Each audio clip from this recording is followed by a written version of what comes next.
Hello my dear student. तो जो बच्चे अभी क्लास 10 का एग्जाम दिए हैं और सोच रहे हैं कि वो साइंस स्ट्रीम ले, तो वो बस एक डाउट में है कि किस तरीके से कि इस क्लास 11 का हम परफेक्ट शुरुआत करें कि स्कूल लेवल में भी उनको सक्सेस मिले और जेई नीट जो भी वो देना चाहते हैं अपने ड्रीम इंस्टीट्यूशन तक पहुंचने के लिए, वहां तक के लिए उनका एक सॉलिड फाउंडेशन बन जाए। तो इस बारे में आज मैं इस वीडियो लेक्चर में बात करूंगी।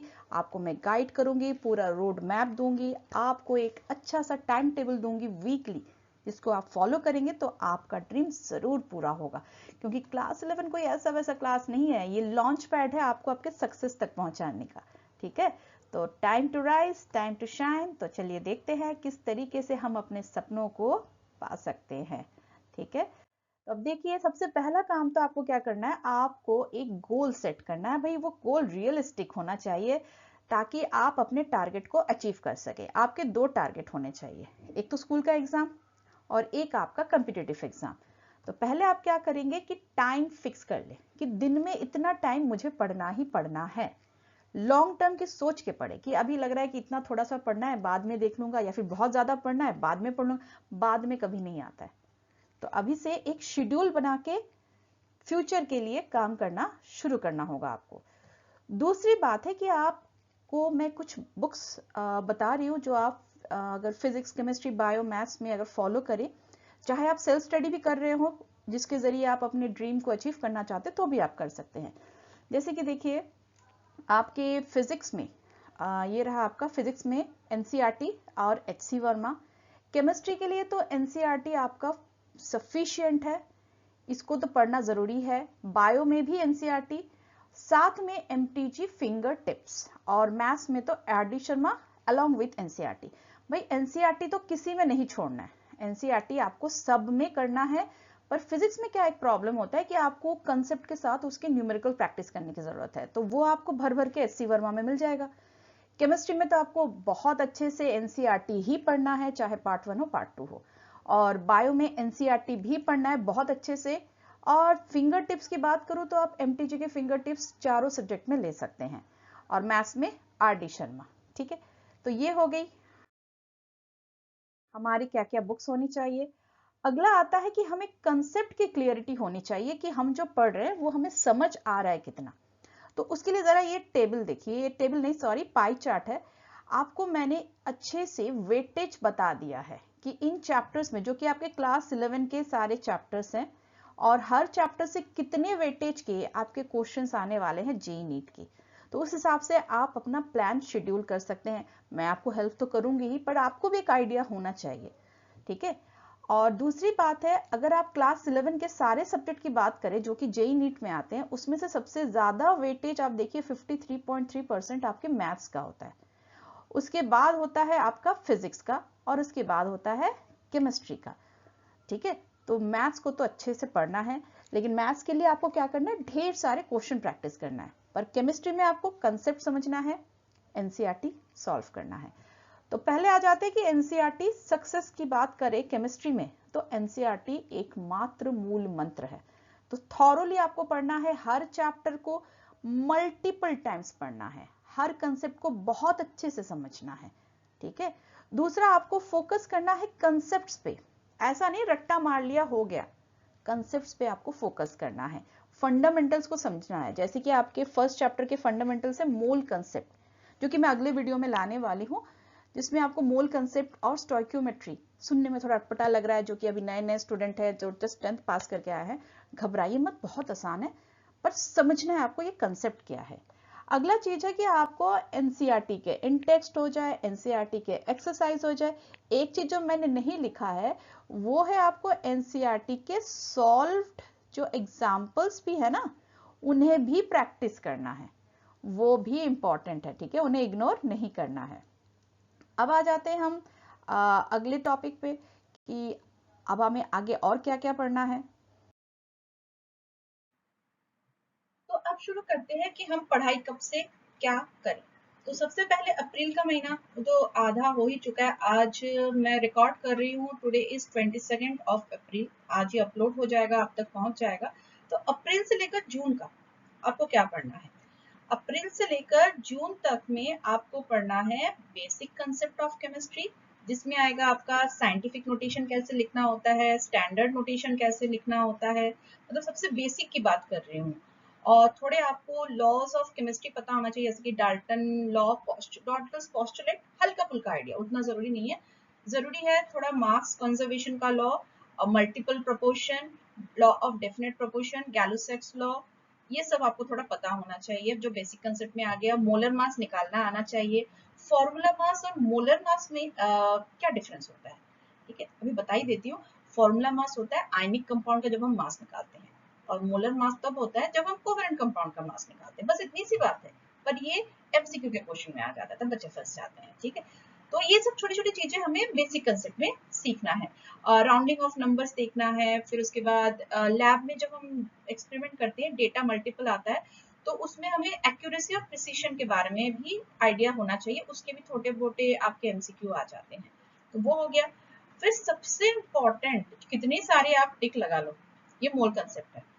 मोल कंसेप्ट बहुत इंपॉर्टेंट है पूरे केमिस्ट्री में, 11th से 12th में, जेई में, नीट में, बायोलॉजी लेके कोई आगे पढ़े तो उसको केमिस्ट्री तो लेना ही होता है। यानी मेडिकल की बात करूं, मोल कंसेप्ट जरूरी है। कभी आप कुछ केमिस्ट्री को लेके आगे बढ़ना चाहते हो, बायो को लेके आगे बढ़ना चाहते हो, तो मोल कंसेप्ट आपको चाहिए, तो ये इतना इंपॉर्टेंट चीज है। फिर आता है उसके बाद सेकंड चैप्टर, जो कि आपका केमिस्ट्री का एटॉमिक स्ट्रक्चर, ये थोड़ा बड़ा चैप्टर है। तो ये तीनों चीजें आपका टारगेट क्या है, अप्रैल से लेकर जून तक कंप्लीट हो जाना चाहिए, और आपको इसके नोट्स ही बनाने हैं। और नोट्स कैसे होंगे, आपके खुद के बनाए हुए नोट्स होने चाहिए। मैं आपको हैंड रिटन नोट्स तो प्रोवाइड करा दूंगी, डिस्क्रिप्शन में लिंक हो जाएगा, लिंक मिल जाएगा हर चैप्टर के, जैसे ही चैप्टर खत्म हो जाएगा और मैं आपको लिंक दे दूंगी। बट आप मेरे नोट्स का एक रेफरेंस ले सकते हो। नोट्स तो आपको पूरे इंटरनेट में हर जगह मिल जाएगा फ्री में, और जो आपने खुद के लिए नोट्स बनाए ना, वो आपकी अंडरस्टैंडिंग को डेवलप करेगा। तो नोट्स तो आपको बनाना है। अब आते हैं अगला, जुलाई और अक्टूबर में आपको क्या पढ़ना है। जुलाई और अक्टूबर में आपको पढ़ना है थर्मोडायनेमिक्स, थर्मोडायनेमिक्स और है इक्विलिब्रियम। इनको बाद में पढ़िएगा, पहले कीजिएगा केमिकल बॉन्डिंग, क्योंकि ये दो चैप्टर्स जो है ना, बहुत ही ज्यादा कंसेप्ट बेस्ड न्यूमेरिकल वाला चैप्टर है। थ्योरी ज्यादा नहीं है, खासकर इक्विलिब्रियम चैप्टर में थ्योरी ज्यादा नहीं है, पर इसमें आप एनसीईआरटी खोल के देखोगे, पार्ट 1 का लास्ट चैप्टर है, 73 एक्सरसाइज में ही क्वेश्चंस है, तो आपको तो वो कंप्लीट करना, सोचो कितना बड़ा है। मतलब ये इक्विलिब्रियम चैप्टर को लगभग हम तीन सेक्शन, बड़े बड़े तीन सेक्शन में हम इसको डिवाइड कर सकते हैं। तो बड़े बड़े तीन सेक्शन वो क्या क्या है, ionic equilibrium, physical equilibrium, chemical equilibrium, मतलब बहुत बड़ा चैप्टर है। तो पहले केमिकल बॉन्डिंग को खत्म कर लीजिए। ये वो चैप्टर है जो बेसिक है, इसके ऊपर ही खड़ा है आपका क्लास 12th का केमिस्ट्री, ठीक है। तो ये आप कंप्लीट कर लीजिए, कब, जुलाई से अक्टूबर में, दिमाग में रखिएगा अक्टूबर तक आपका ये खत्म हो जाना चाहिए, ठीक है। तो केमिकल बॉन्डिंग में एक्चुअली हमें पढ़ना क्या होता है, कैसे अलग अलग एटम्स कंबाइन करके एक कंपाउंड बनाते हैं, ठीक है। इनकी वेटेज देख लीजिए, बहुत इंपॉर्टेंट है। वेटेज में आपका हो गया केमिकल बॉन्डिंग से 2 क्वेश्चन, थर्मो से 2 क्वेश्चन और इक्विलिब्रियम से 2 क्वेश्चन, ठीक है। ये हो गए, आपके जेई नीट की बात कर रही हूँ, ठीक है। अब आते हैं, तो चलिए आप हम बात करते हैं कि केमिस्ट्री में कितने ब्रांचेस होते हैं, ठीक। शुरू में मैंने फिजिकल केमिस्ट्री, ऑर्गेनिक की बात की थी, तो यहाँ पे देखिए समझ लीजिए कि आपके केमिस्ट्री में 3 ब्रांचेस है, 2 बुक्स है। तो ब्रांचेस क्या क्या है, एक है ऑर्गेनिक, एक है इनऑर्गेनिक, एक है फिजिकल, ठीक है। ऑर्गेनिक के सारे चैप्टर्स आपको मिलेंगे पार्ट 2 में, 3 ही चैप्टर है, ले दे के ज्यादा है नहीं। और ये आपके हो गए इनऑर्गेनिक, और एक हो गया आपका फिजिकल। तो फिजिकल और इनऑर्गेनिक के मैंने सारे चैप्टर्स की लिस्ट दे दी है, जो कि 11th और 12th दोनों के मिला के है। और ऑर्गेनिक में 11th का मैंने बता रही हूँ, जो कि पार्ट 2 में ही है, और 12th में भी पार्ट 2 में सारे चैप्टर्स ऑर्गेनिक के ही हैं, ठीक है। अब पढ़ना कैसे है, ऑर्गेनिक पढ़ना है मतलब आपको नोमेनक्लेचर, कम से कम 100 से 200 नोमेनक्लेचर आपको प्रैक्टिस करना है। तो जैसे जैसे चैप्टर बढ़ेगा, सिलेबस आगे बढ़ेगा, मैं आपको 100 से 200 प्रैक्टिस करवाऊंगी, ठीक है। चाहे होमवर्क के फॉर्म में हो, चाहे प्रैक्टिस सेशन के फॉर्म में हो, तो आपका नोमेनक्लेचर जितना स्ट्रांग होगा, ऑर्गेनिक उतना ही आपका इजी बन जाएगा, ठीक है। और मैकेनिज्म रटना नहीं है, ऑर्गेनिक केमिस्ट्री में बच्चे क्या करते हैं, रटते जाते हैं और फिर भूलते जाते हैं, रटते गए भूलते गए। तो इसका सोल्यूशन क्या है, आपको मैकेनिज्म समझना है कि रिएक्शन हो कैसे रहे। ले दे के 3-4 तरीके ही होते हैं, अगर आप वो तरीके समझ गए तो फिर आपको दिक्कत नहीं होगी। अब आते हैं इनऑर्गेनिक। ये रहा इनऑर्गेनिक के चैप्टर, जैसे ये 3rd चैप्टर है, ये 4th चैप्टर है। कोऑर्डिनेशन एंड डीएनएफ ब्लॉक ये आपके 12th में है, अभी 11th में नहीं है। पी ब्लॉक वैसे आपका जेई नीट में है पर सीबीएसई से हट चुका है, पी ब्लॉक बड़ा है। और सॉल्ट एनालिसिस जो कि आपके प्रैक्टिकल केमिस्ट्री से पूछा गया है। तो शुरू के जो 2 चैप्टर है ना, जो कि 11th में, ये बेस है, इनको बहुत अच्छे से पढ़ना है, यानी कि रीड करना एनसीईआरटी लाइन बाय लाइन। और फिजिकल केमिस्ट्री ऊपर देख रहे हो, इसमें से आपका सॉल्यूशन और रहा इलेक्ट्रोकेमिस्ट्री, केमिकल काइनेटिक्स, ये 2 चैप्टर आपके हो गए 12th वाले। बाकी सब आपके 11th में है। और इनको आपको कंसेप्ट समझो, न्यूमेरिकल करो, कंसेप्ट समझो, न्यूमेरिकल करो। डेली आधा घंटा सिर्फ न्यूमेरिकल प्रैक्टिस करने के लिए रखना है बस। फिर आपके केमिस्ट्री के जो सीक्वेंस है, जो पढ़ने के तरीका मैं बता रही हूँ, फिर ये आपको बहुत स्कोरिंग पे लगेगा केमिस्ट्री।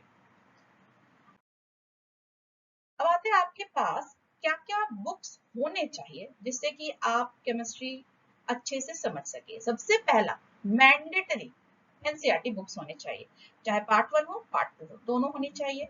दूसरा, नीट बोलो, जेई बोलो, बोर्ड बोलो, उसके लिए भी केमिस्ट्री के एनसीईआरटी के साथ साथ आप क्या रखो अपने पास, एग्जाम्पलर। और हो सके तो दिनेश की ऑब्जेक्टिव केमिस्ट्री आप रख सकते हैं। और जो सेल्फ स्टडी कर रहे हैं, मान लो वो अफोर्ड नहीं कर सकते हैं, तो मैं जो कंटेंट प्रोवाइड करूँ उसको सॉल्व करते रहिए। और कुछ मैं प्रैक्टिस सेशन पीडीएफ में डालती रहूंगी, उनको सॉल्व कीजिए। और एनसीईआरटी तो अच्छे से पढ़िए, ठीक है, हो जाएगा फिर। सक्सेस रातों रात आती नहीं है, तो इसके लिए आपको एक स्मार्ट स्ट्रेटेजी बनाना है, डेली पढ़ना है, तो ही आपको सक्सेस मिलेगा। अब एट द लास्ट मैंने आपके लिए डिस्क्रिप्शन में एक पीडीएफ लिंक डाला है, जहां आपको अगले 2 हफ्ते कब कितना टाइम देना है और क्या पढ़ना है, उसका मैंने आपको एक टाइम टेबल बना दिया है, उसको पढ़िए। और वीकली मैं आपको शॉर्ट्स के फॉर्म में जो चैप्टर्स मैंने हफ्ते में पढ़ाया है उसके मैं आपको क्विजेस डालती रहूंगी, उसको पढ़िए। और जैसे जैसे टॉपिक खत्म होता रहेगा, चैप्टर खत्म होते रहेंगे, उसके मैं पीडीएफ लिंक भी आपको डिस्क्रिप्शन में डालती रहूंगी। इसके अलावा कुछ और चाहिए तो कमेंट कीजिए, मुझे बताइए। तो best of luck chemistry class में, आप लोगों का स्वागत है। अगले क्लास में हम स्टार्ट करेंगे छोटी मोटी बेसिक चीजों के साथ, और फिर हम कंटिन्यू करेंगे मोल कंसेप्ट के साथ। चलिए, till then take care, tata, bye.